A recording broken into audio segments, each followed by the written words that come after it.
It's my pleasure to introduce Al Gore.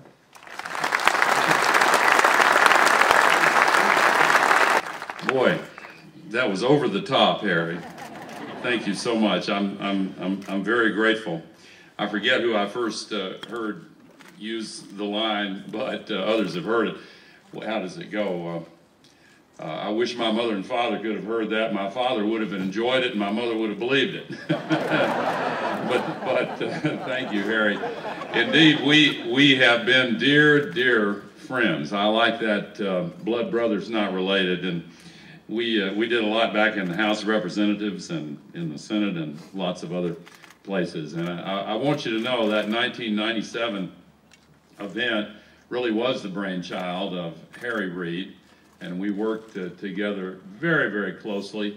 I reciprocate his kind words because we talked often throughout the preparatory process, and not only the 4 cabinet officers, but the U.S. Army and this one and that one. We had everybody in the federal government that had any possible connection to getting solutions in place come and get involved. I loved that event so much. I came out here ahead of time and stayed up at Fallen Leaf.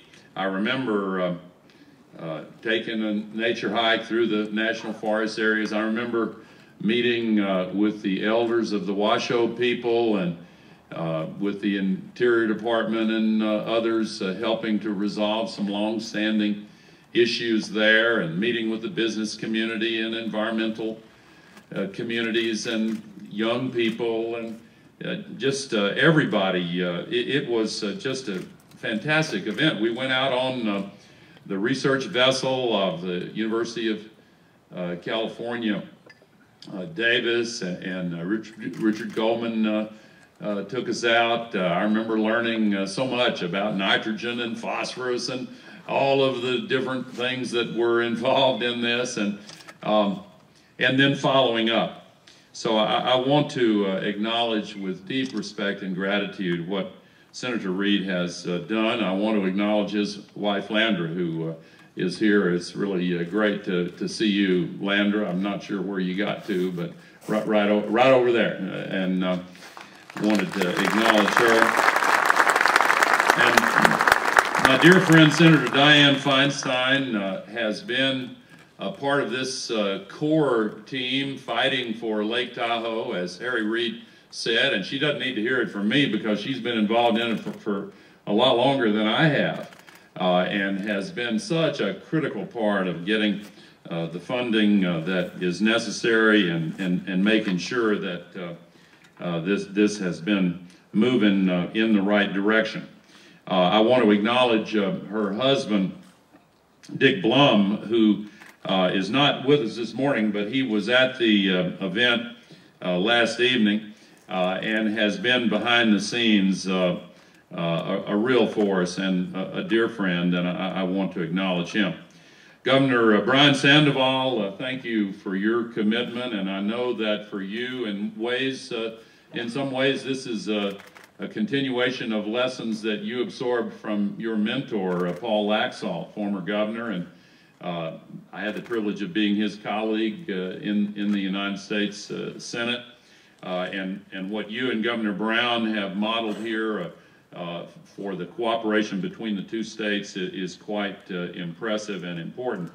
And, you know, I've noticed that when people acknowledge Governor Jerry Brown these days, they always kind of pause because they know that the audience is so filled with impressions and thoughts and admiration, and it's almost like, I don't even know how to put it anymore, but Jerry, thank you for being Jerry Brown. We just really appreciate that.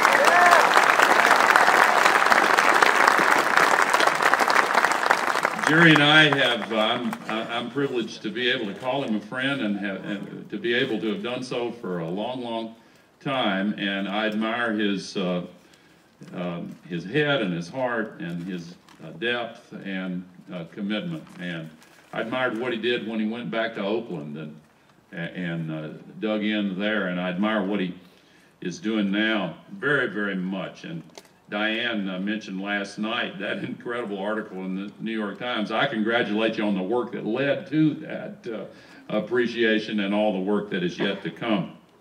Congressman Mark Amadei, thank you very much for your leadership and participation in all of these efforts, and to all of the other distinguished guests, Mr. Ambassador, to any other elected officials who I should have acknowledged and haven't.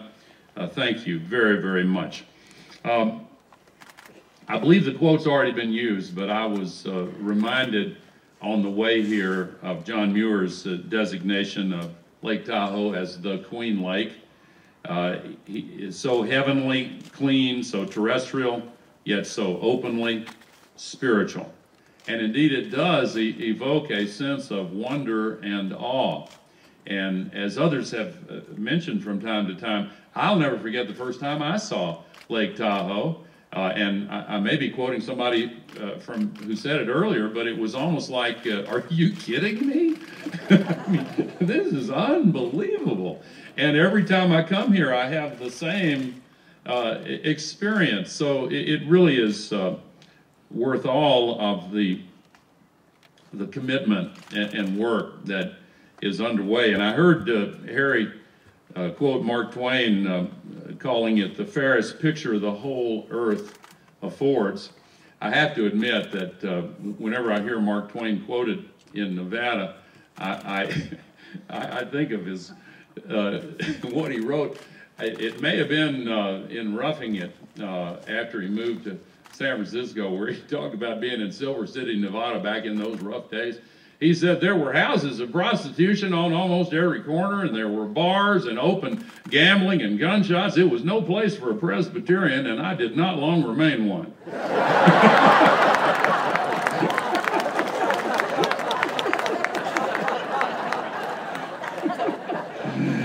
Oh, me. This beautiful lake formed 2 million years ago as the Carson Range rose in the east and the Sierra Nevada rose in the west, has supported human life for thousands of years. Indeed, just last week, they discovered those petroglyphs up around Pyramid Lake that provides evidence of native peoples here at least 10,000, maybe 14,000 plus years ago. And today, of course, in spite of all the good work that has been done, starting with Governors Reagan and Laxalt and continuing with leaders through the years, and then crossing that threshold event in 1997 when the local business and political and environmental and community leaders joined with state and county and national leaders to really put a supercharged national effort in place. Still today, we can celebrate and we can look back on the commitments that have been made and pursued, but we have to acknowledge that now is the time to renew our commitment, to go the rest of the way, to make sure that we win the battle for Lake Tahoe's future. There are lots of challenges from the invasive species to sediment runoff and the combustion of fossil fuels and you know all the rest. But I was asked to talk a little bit about one that's been specifically identified as more and more prominent as a threat to Lake Tahoe, and that is, of course, global warming.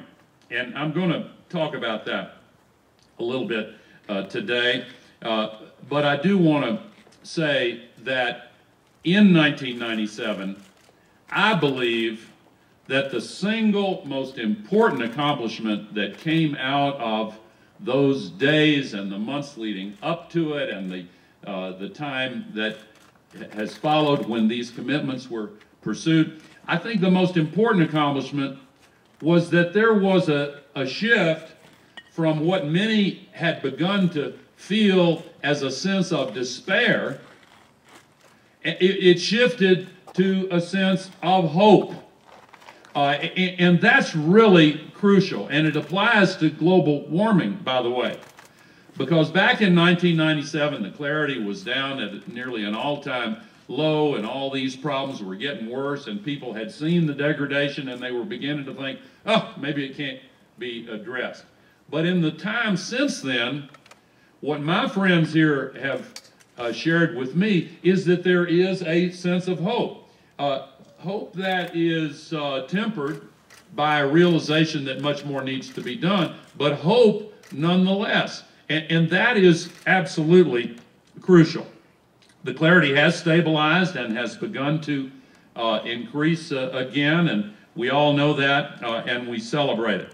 But in order to continue making this progress, we have to recognize, as the Slato report noted, that from UC Davis, that we've had some favorable developments that have helped increase the clarity, and we need to build progress that will help us keep going forward even when those temporary factors are pushing in the wrong direction. We've had dry years where the natural flow of sediment has been cut down. It's almost like with global warming, you know, all the soot and the conventional air pollution is keeping some of the incoming heat from the sun out, and it gives us a false sense of reassurance. And when the air is cleaned up, then, you know, we have a catch-up. Well, if we don't have dry years, then we need to be prepared to do the things that will continue moving the lake in the right direction, even when the rains have returned. So what do? Well, today, worldwide, we will put 90 million tons of global warming pollution into the Earth's atmosphere every single day, as if it's an open sewer. You know, back in the days in the 19th century when cholera was a big problem, there was a doctor in London that literally connected the dots. He made a map of all the cholera cases in this epidemic and then overlaid it on London's sewer system. And in connecting the dots, he traced it to a single malfunctioning pump. And they solved it. And just a few years after that, the dots continued to be connected, and Pasteur discovered what the approximate cause was. Well, now we need to connect the dots to all of this use of the atmosphere as an open sewer and the increasing temperature of the water in the lake, and the air temperature, and the temperature of the oceans. Indeed, the scientists have now come up with this calculation, and they say it's a conservative estimate, that the cumulative amount of man-made global warming pollution that's up there right now traps enough extra heat every single day to equal the energy released by 400,000 Hiroshima atomic bomb explosions going off every single day. Now, it's a big planet, but that's a lot of energy. And that's why the temperature is increasing. That's why there's more evaporation of water vapor off the oceans. And warmer air holds more water. And so when the storms come off the ocean, they funnel all that water vapor toward the place where the downpours take place. And of course, you know, if you've got a bathtub and you open the drain, the water rushing down the drain doesn't come just from the part of the tub directly above the drain. It comes from the whole tub. And the same thing is true of these great basins of water vapor in the sky that can reach out 2,000 kilometers. We have 4% more water vapor in the air of the Earth today than we did just 30 years ago. And you multiply that 4% increase over a 2,000 kilometer area and all the volume represented, and then you release it through the drain, that's when you get those floods. Just last week in Nashville, my hometown, we had to have water rescues again. Just a few years ago, we had a once-in-a-thousand-year downpour. Thousands of my neighbors lost their homes and businesses, and none of them had flood insurance because it had never, ever flooded in the areas that were affected. The same year in Pakistan, 20 million people were displaced from their homes by the worst flood they've ever had, further destabilizing a nuclear-armed nation. In Australia, an area the size of Germany and France combined was flooded out. And you can go right down through the examples. Today, the financial markets are closed in the Philippines because of flooding. And I could give you a long list of examples, but I won't. But here in Lake Tahoe, the extra temperature in the air means that more of the precipitation falls as rain rather than snow. And so what is the future of Lake Tahoe in the age of global warming? Well, the snow sports are threatened by it. And everybody understands that. Ski resorts all over the world are facing the same thing, particularly those that are not at higher altitudes.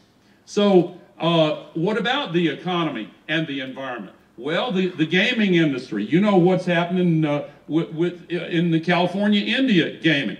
What is left? Well, there's a lot left, but the centerpiece of what is left is Lake Tahoe and ecotourism and people wanting to come here from all over the world because it is the fairest place that nature has to offer. So protecting it is important for the economy and the economic future of this entire area.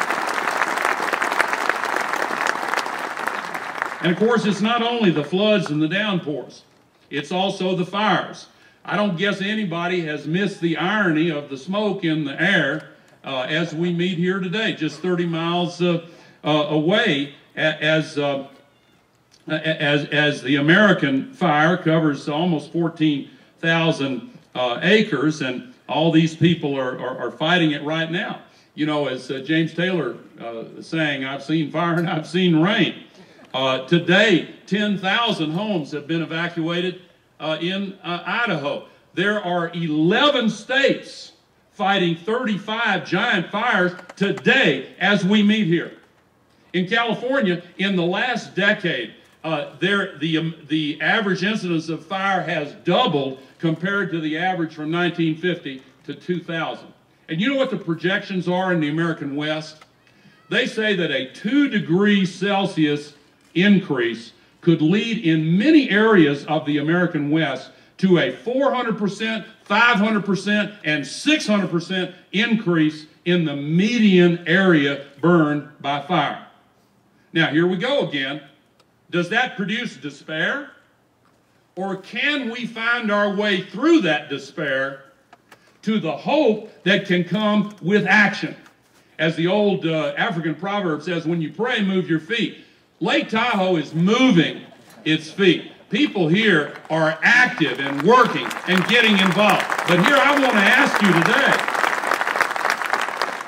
today to consider moving your feet to help solve our nation's problem and our world's problem in getting global warming solved. We really need to do something about this. There was a report out just this morning talking about the economy and the environment, a report from the World Bank just now released yesterday that flood damage from rising seas in the world's major coastal cities may top $1 trillion per year by the year 2050, and 1/3 of that amount in the United States of America. Let me tell you, when I put out that movie, An Inconvenient Truth, by the way, when we were over at the reception, I saw one of the local groups that put up something that said an inconvenient booth. And they came up and asked me if it was a copyright infringement. I said, well, I don't know. I don't think so. But back when that movie came out, the single most common criticism from those who disagreed with what I was trying to say was they pointed to the part in that movie where I did an animation saying that with rising sea levels and flood and storm surges, the World Trade Center memorial site could be invaded by ocean water. They said, that's ridiculous. That can't ever happen. How demagogic can you possibly be predicting such a thing? Well, it happened last October 29th, way ahead of schedule. And Governor Cuomo, the colleague of these two great governors, said he went down there that night and watched the ocean water flood right into the World Trade Center memorial site. You know what the city with the most assets at risk from sea level rise of any country, any city in the world is? Miami. And New York and New Jersey is third on the list. Of course, you talk about people at risk. You go to Calcutta and Dhaka and all these places around the world. But many of the most vulnerable cities are in the United States. And by the way, that includes Sacramento. Because a 2-foot increase in sea level rise puts water in Sacramento coming down through the valley. Now the median projection is now somewhere between 1.5 and 6.5 feet by the end of this century. The Climate Central organization projects 11 inches, almost 1 foot in San Francisco Bay by 2050, just 37 years from now. So how long will it take us to say, hey, wait a minute, we probably should do something about this? Lake Tahoe is ahead of that curve. You recognized it when the beauty and clarity and majesty of this lake was obviously and clearly threatened. When the threat is to communities all around the world, it's harder to connect the dots. But those dots connect right back to Lake Tahoe, because all of the good that has been done and will continue to be done could be overturned unless we find a way to come together and deal with this problem of global warming. Now, I'm hopeful. I'm very optimistic. Yes, we have challenges, but I have seen an increase of awareness all over the world.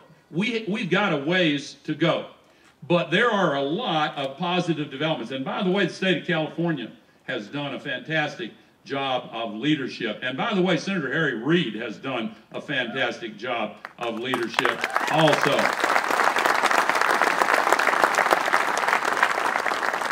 So let me draw an analogy for you.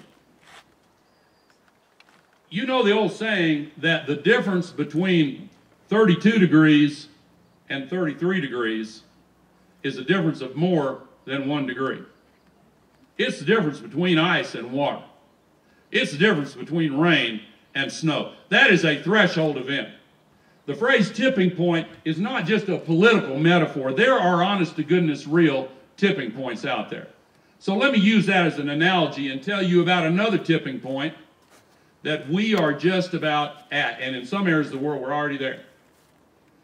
There is a big difference between the cost of electricity produced from solar and wind that is more expensive than electricity produced from coal, and the cost of electricity from solar and wind that is less expensive than electricity from coal.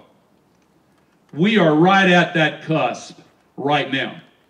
This year, multiple countries around the world crossed that threshold. The projections for how fast solar and wind would be deployed that they made 5, 10, 15 years ago, those projections were not only wrong, they were way wrong, way wrong. It's been 17, 20, 25 times what many of those projections. You know, it reminds me of what happened when those first mobile phones came out. I've got a picture of me somewhere. I used to think it was a nice picture of me holding a thing that looks like a big old brick. You remember those things? I thought that was the coolest looking thing. I remember going to one of my colleagues in the Congress. I'm an early adopter on new technologies. And by the way, I apologize in advance for leaving after my talk, because the Apple board meeting is taking place, and Alaska Airlines does not hold their commuter jets. So in any case, I went to visit a friend of mine in the House of Representatives, talking to him on the phone, and I was going to trick him. And I knocked on the door, and he went to the door, and he went, "Whoa! You mean you're walking around with a telephone?"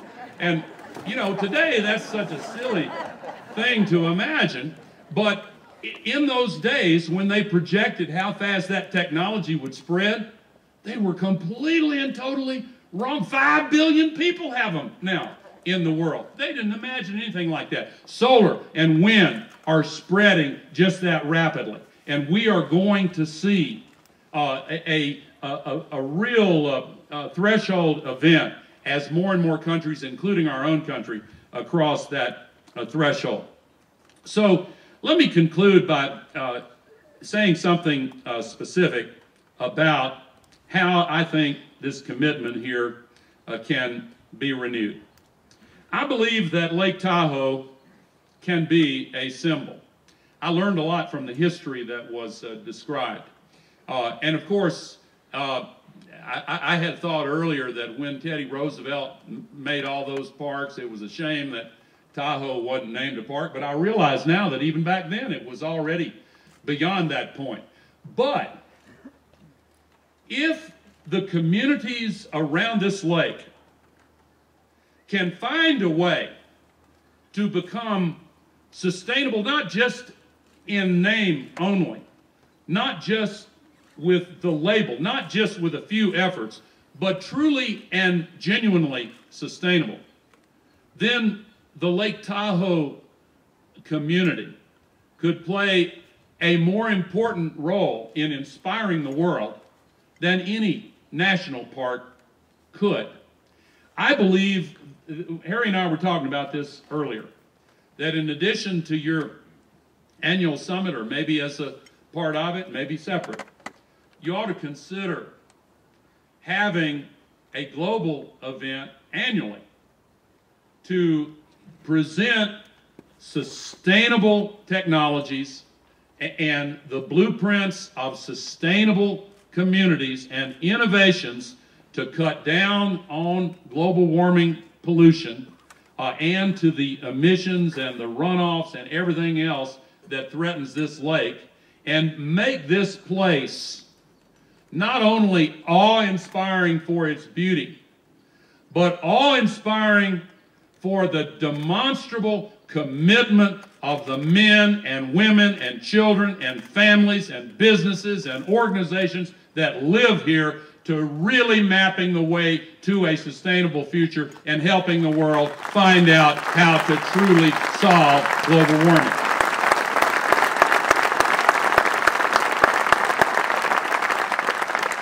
One of the reasons, and I'll close with this, one of the reasons why I think it is really appropriate for this to take place here is that this started without partisanship. It started without ideology. It continues without regard to partisanship or politics or ideology. You've got that going for you. Our country needs to get a little bit of that. Really, really. But because of that, I think you can help us find a way to win the conversation on global warming. You know, the conversation has been kind of stalled. Some people are afraid to bring it up. Some families can't talk about it. You know what I'm talking about? It's almost like, this is a dangerous analogy, but there are some families with an alcoholic father who flies into a rage whenever the word alcohol is mentioned. And so everybody else in the family learns never to mention the elephant in the room so as to avoid the rage and the fury. Well, a lot of the news media, a lot of other folks, just average folks, now avoid even mentioning it because they don't want to trigger that fury. And some of it's funded and artificial, but a lot of it's kind of deeply felt. But Tahoe has a chance to get past that. What does it mean to win a conversation? I remember when I was a boy, growing up so much of the time in the South, when the conversation on civil rights was won. One of my friends made some hateful comment, and another friend said, "Hey man, we don't talk like that anymore." And there were millions of conversations where the conversation was won and the laws changed. Something like that took place years earlier with abolition, years later with the anti-apartheid movement, with the nuclear freeze movement, which I really didn't support at the time, but which contributed to winning the conversation on the nuclear arms race in both of our countries, Mr. Ambassador. The fear of the other was eliminated, and the fear of a first strike was dealt with, and it changed. We don't have that deadly fear. We've still got problems, but we can change. I remember just a few months ago, Governor Brown, in California, the two gay men newspaper article that inspired me were waiting in line for a pizza. And some homophobe walked by and made a hateful comment, and according to the article, literally every single other person in that line turned on that guy and said, "Hey, we don't go for that. Shut up." We are winning that conversation. That's how we can advance. We have to win the conversation on global warming. Final story, when I was of the age when the civil rights movement entered that hopeful phase, I remember when President Kennedy issued the challenge in 1961, I was 13 years old, to put a person on the moon and bring him back safely in 10 years. And I remember many of my elders at that time believing that that was a mistake. Would waste a lot of money, probably couldn't be done. So outlandish, just as outlandish today as saying we can solve global warming. And many people said we shouldn't have done that. But 8 months and 2 months later, Neil Armstrong set foot on the surface of the moon. And the moment he did so, there was a great cheer that went up in the mission control of NASA in Houston. And the average age of those systems engineers that day was 26 years old, which meant their average age when they heard that challenge was 18. And you talk to today's 18-year-olds, and they cannot imagine that we will not undertake this challenge. The future of Lake Tahoe is for them. And when they get to be my age, they'll look back, and depending on the world they inherit, they'll ask one of two questions.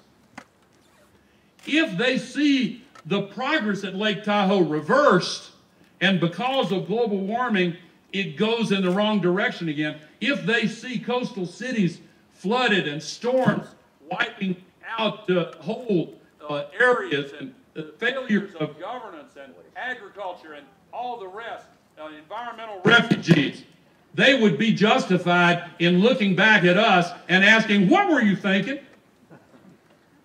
But if they come to the shores of Lake Tahoe and they see the water all the way down 75 or 100 feet, and they look at the majesty of the lake and see the clear skies, and they see communities in renewal and millions of new jobs being created in renewable energy and efficiency, and they feel a sense of hope in their hearts, and look at their own children and believe their lives are going to be better still. I want them to look back at us in this day and time here at Lake Tahoe and say, how did you find the courage and the moral authority to stand up and work together and do the right thing? And part of the answer will be people came across all lines at Lake Tahoe and became a part of a movement to make political will a renewable resource. Thank you. You